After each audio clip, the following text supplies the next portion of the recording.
Buongiorno.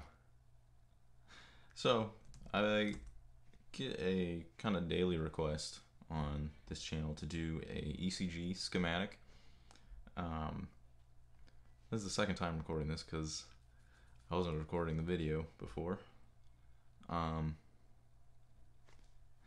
so, without any further delays, I'm going to just go through an ECG schematic design, show you all the parts I use. If you want, you can just skip to the end of the video and just copy the schematic, or you could watch me make it and learn all the cool tricks. I'm not going to explain there's one part I'm not going to explain how it works just because there's so much documentation already out there. That's the right leg drive. So just as an intro, this is going to be a 3-channel or 3-lead ECG device. It's going to have dual power supply requirements, but I'm going to just put a chip in there that takes a positive voltage, makes a negative voltage. I'll also explain why those sometimes don't work.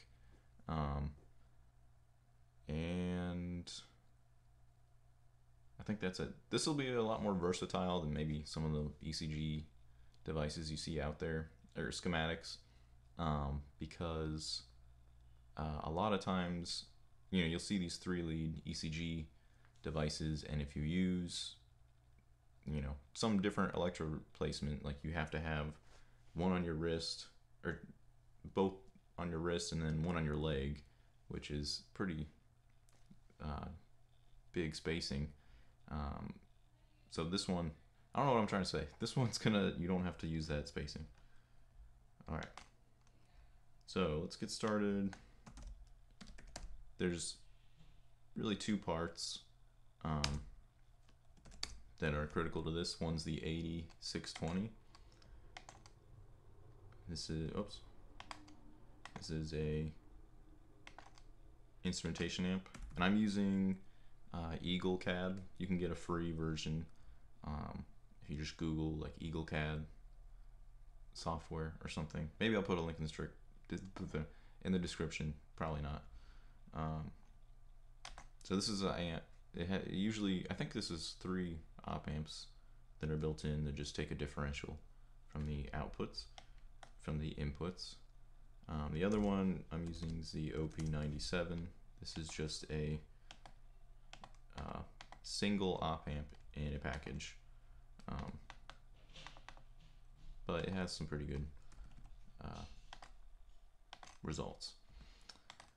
All right, and just because the way Eagle's set up, I like to place a resistor and capacitor and then just copy those whenever I need another one instead of going back and forth to the library.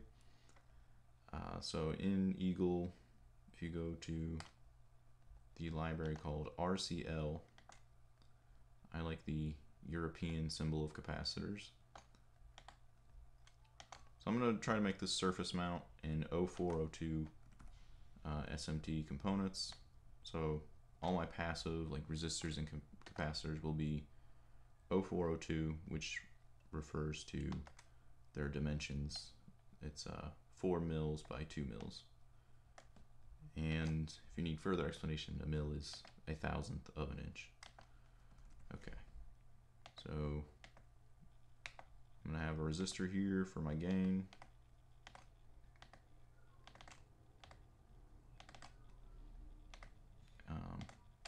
And then we have our right leg drive. And this is the part I'm not going to really explain. I'm just going to build it. If you want further explanation, there's plenty online.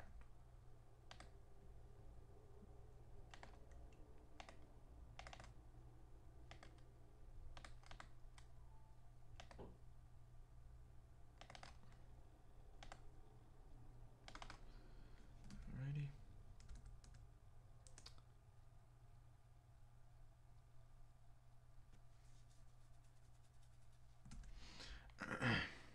Anyway.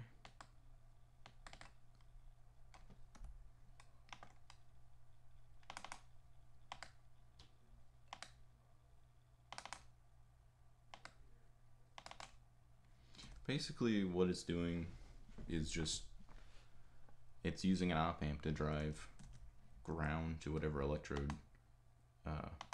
is connected to the output. And that brings up another point where, and this is something I recommend, going to your Eagle library, your own personal library, and making a component that's a hole for your electrodes. Let me make sure I'm recording. Okay, I am. Okay, good. I don't want to do this a third time.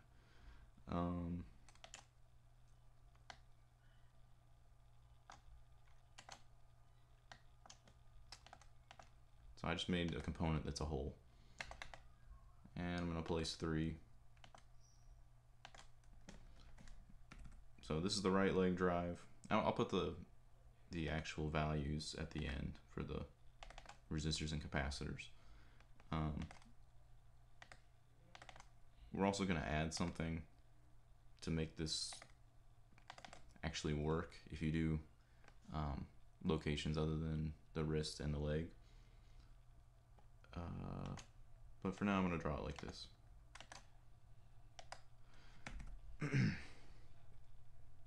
Let's see. Okay, so we have our right leg drive. We have this electrode, which is our ground electrode. Then we have 2 differential electrodes, one here connecting to pin 3, and then one here connecting to pin 2 of our AD620. Another thing I might add is you want the most sensitive AD620 you can get. I forget what it's called, maybe ARZ or something. There's basically, you want to look for one that has the lowest voltage offset, input offset. That means basically what voltage does this have to be in order for this thing to pick it up. And if you're trying to do ECG on locations, like maybe you want all your electrodes in some area on the chest, you want your most sensitive AD620 you can get. Let's see.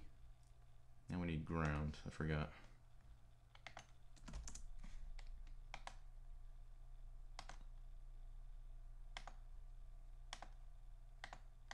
Okay. Now let's make some nets.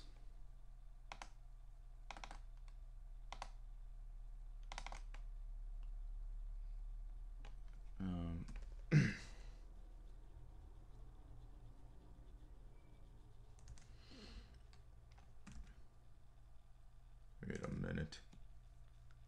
I did that backwards. Hold on. No.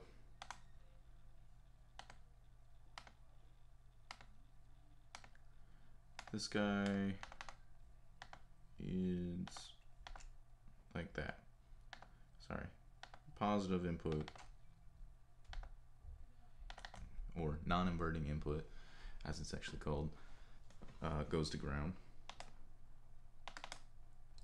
And there's 2 pins I don't connect to anything on the OP97, pin 1 and pin 5. You really don't have to use this op amp. It's one I used, so take that as you will. And for this we're going to use a negative supply, so let's call this neg. Actually, let's call this VSS, and we'll call this VDD. VDDs are a positive one. And over here we're going to call this VDD, and this VSS. Let me place some labels.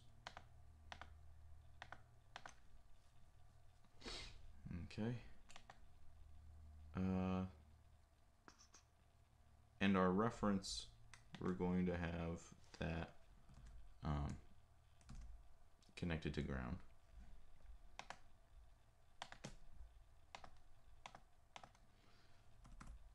Okay. That part looks good. Now let's do a little bit of filtering.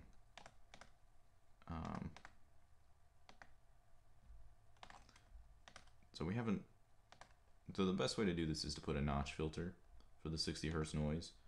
But maybe instead of thinking of this as a completed ECG, this is more like the front end. So this will give you a pretty nice signal, you know, compensated for DC offset and a little bit of 60 Hertz and anti-aliasing rejection. Those are big words. Alright, so I've just put some passive low pass filters. So this is just going to get rid of some 60 Hertz noise. And now let's add a bias. So usually this goes to a microcontroller, and then you could do digital filtering of this. That's what I recommend. That's enough analog filtering for this system probably. So in order to go to microcontroller, you know, I don't want this to be a negative voltage. I want to make sure that we're not dipping below 0 volts, because we do have a negative voltage supplying. So this is going to add a bias. The way that I like to think about this, maybe it's the wrong way, but it works. Basically, think of this as a high-pass filter. So high-pass filter gets rid of your DC offset, so it brings it down to ground. And if in a normal high-pass filter, you have your cap connected to a resistor going to ground. So if you were to change that ground attached to the resistor to half of your supply voltage, let's say you had 3 volts and you put 1.5 volts instead of that ground, then you bring your signal to that 1.5 volt level and attenuate any offset from that. So instead of attaching to VDD divided by 2, we use a resistor divider network. So I'm going to call this VDD, and there you go. So R9 and R10 will be equal values, so this will be, the junction in between them will be, or I'm sorry, the junction that the equivalent resistance is going to hit will be half of VDD or something like that. I don't know. It works. So we'll call this output.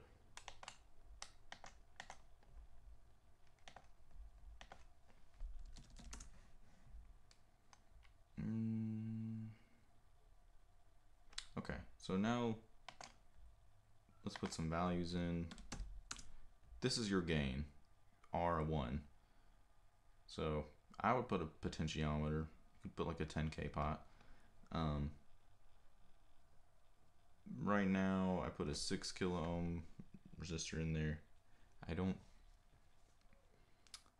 trying to remember what the gain I actually used was. You know, I think I had actually, this all actually depends on your location. Like 6 kilo ohms is probably fine for your wrists. If you're going to like a chest region, I'd use like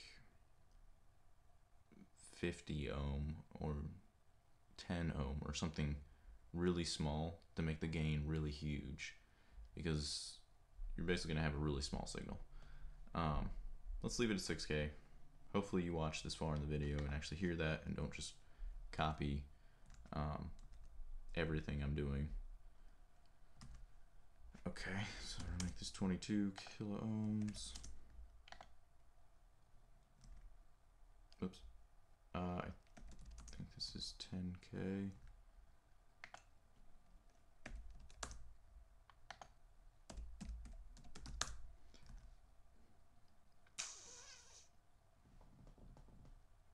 And I can't remember exactly what I do, but I think it's, you can change these passive filters, but I think I do 8 kilo ohm, 1 microfarad. For this, you can just use maybe a 1 microfarad, and then I like to have a high resistance so I don't waste power. So 100 kilo ohms is fine.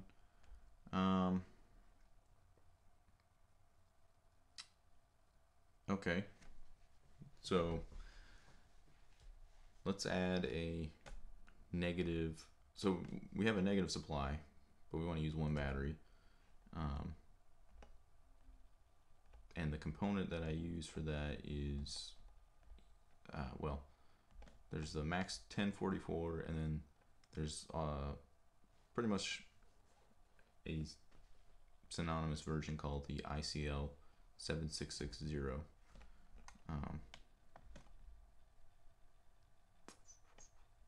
I don't know if that's a later version of it. It's the exact same pinout, works pretty much the same. This is a DC to DC charge pump inverter. So ICL 7660.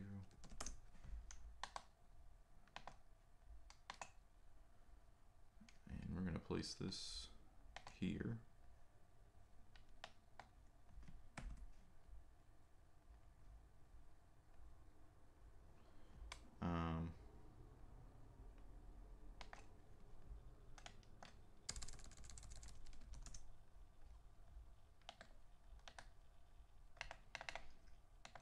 I'm going to design this for a 3-volt supply.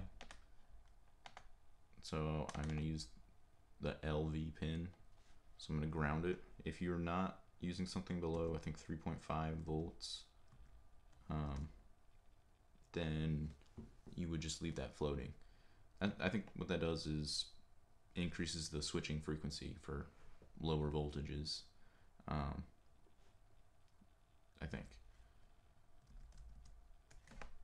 So let's grab this capacitor.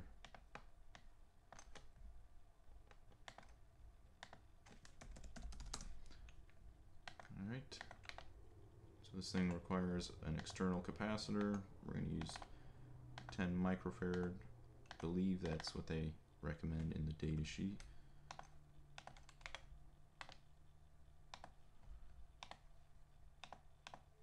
Ground. Our V out we're going to call VSS.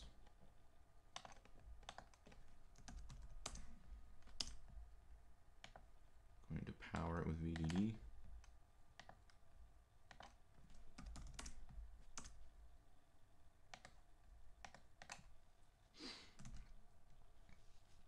And we should add a decoupling cap.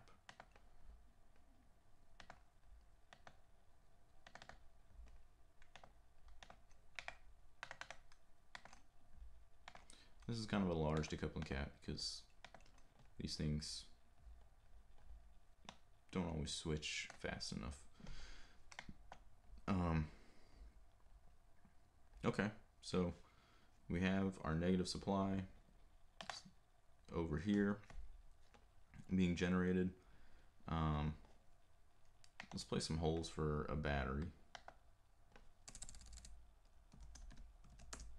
Oops. And this is something I made myself in my own library.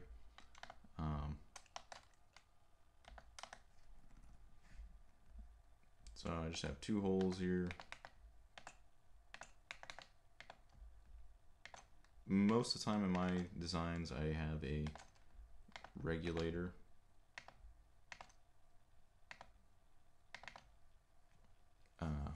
So the battery is going to a regulator, so that when the battery droops, it's not drooping everything else. But for this, we're just going to assume you're using a power supply. Okay, so your battery hooks onto these 2 holes. One goes to ground, one goes to VDD.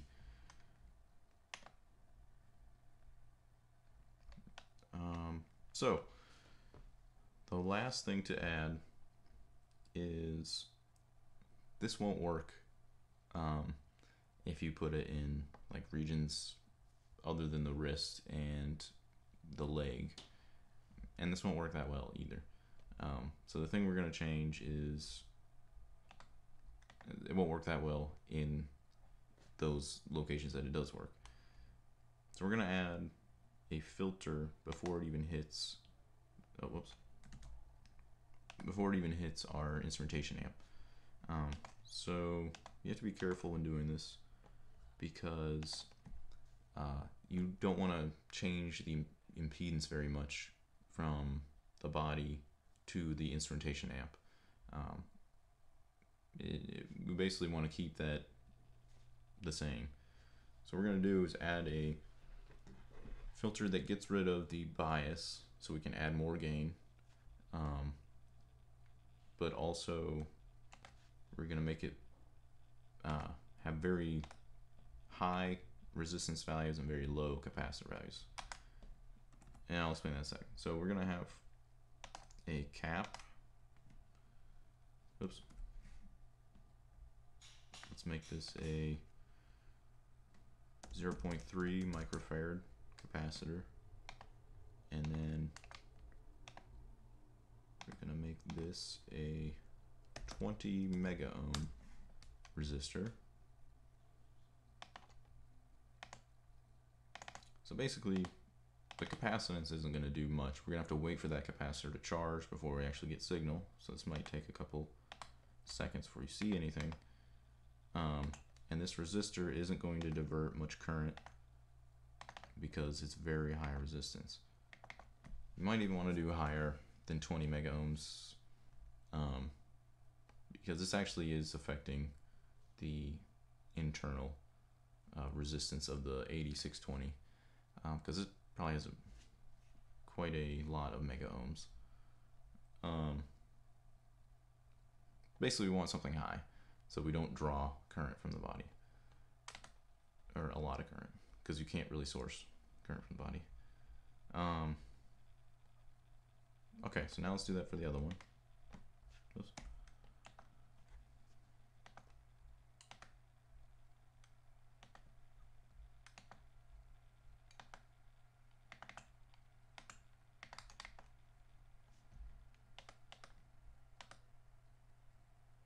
It's getting kind of crowded.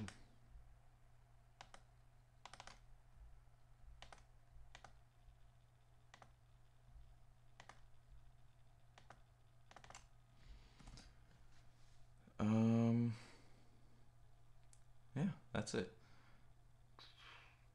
Oh, so a couple notes. Go ahead and take your screenshots.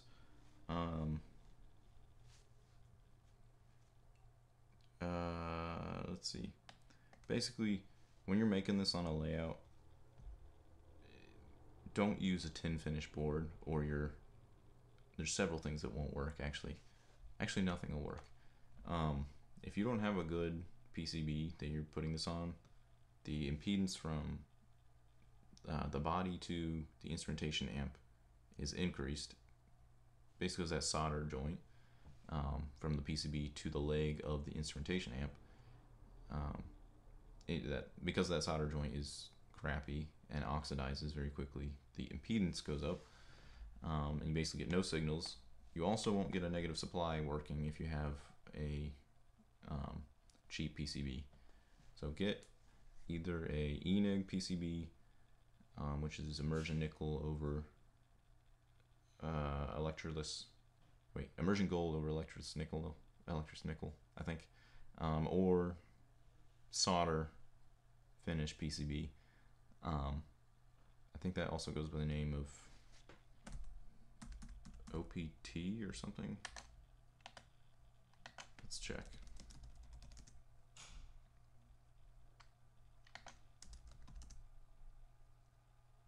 OSP, sorry. Cool. So now you can stop bugging me for this schematic. Ciao.